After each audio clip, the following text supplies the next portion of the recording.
Volume eating to me leads to overeating and expands your stomach. I don't. So portion control versus volume eating for losing weight. Which one is better? And the reason I decided to make this video is because I just saw something that Liv Schmitz posted about how she thinks volume eating is the wrong way to go about it because it just expands your stomach, blah, blah, blah. And, no hate to her, but I just don't agree with her. And the reason being is that, look, everyone's just different, okay? If portion control works for you and you can eat whatever you want while just, keeping your portion small, I think that's awesome, fine.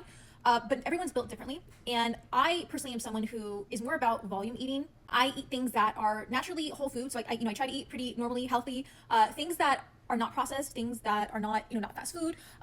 Reason being because these things are just more satiating. Like they have more vitamins and minerals, they have more protein, more fiber, things that keep you feeling full, things that are just actually better for you. They also tend to be lower in calories so that I don't have to constantly worry about portion sizes or about how many calories are in things. Because again, if you are eating whole foods most of the time, it is just so hard for you to be in a calorie surplus, right? You're just not gonna get fat off of eating fruits and veggies and lean protein. I mean, you can, but it would take a lot more, right? It's so much easier to binge or indulge on a bag of popcorn and get, I don't know, 600 calories from a movie theater popcorn than it is to binge on a whole bowl of strawberries. You're not going to get fat from eating a whole bowl of strawberries. I don't know how many calories are in a bowl of strawberries, but it's not as much as popcorn. As far as the stomach shrinking thing, I mean, for sure, yeah, I guess if you are, even purposely overeating on lots of broccoli or other things, sure, I guess it could make your stomach bigger than if you were just, eating smaller portions. But again, there's only so much broccoli you can eat before you just become uncomfortably full, and it will keep you feeling fuller longer.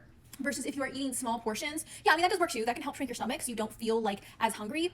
But again, at least you're someone like me, someone who I have a harder time, again, we're wired differently. I have a harder time when it comes to eating certain things like sugar or, really fatty foods. I want to overeat, okay? It is built in my genetics just to keep going. So it's much harder for me. Doesn't mean I can't do it. I can't, have discipline and say no, but it becomes much harder. So it's kind of like an addict. It's okay, telling someone who has a problem with alcohol, oh, you can only have one glass of wine per day. It makes it harder for them. At some point they're going to crack because one glass is just not enough. Yes, maybe they can do it for a while, but they're not gonna be able to do it forever. And that's how it is with me and certain foods. It's yes, on any given day, I could really force myself to just have one cookie. But if you told me that, hey, you could have cookies every single day for a while, just using pure discipline alone, I would be able to have just one cookie at night. But then it's probably going to switch on to oh, you know what, maybe a cookie and a half, maybe two cookies. It just quickly builds up. And then there's just a feeling of you know what, sometimes your desires, your basic human instincts take over and you want to binge on it. And so again, if you are someone who struggles with obesity, I think that we are wired differently, and it's just harder for us to say no to certain things. That's why my philosophy is, I mean, when it comes to just staying fit, is just really why purposely put myself in that situation, especially now that I don't eat that stuff on a regular basis. The less you eat of that stuff, the less you crave it. And then when I do have it, okay, you know what? I also run a lot. I work out all the time. If you do want it and you want to have more than just a few bites of the cake, eat the whole slice of the cake, go for a run the next day, and you're fine. As long as you don't eat the cake every single day. So anyway, it's just a different perspective on it, and different things work for everyone else. But no, I think she's wrong in saying that volume eating doesn't work. It absolutely does, and everyone is just different. That's all.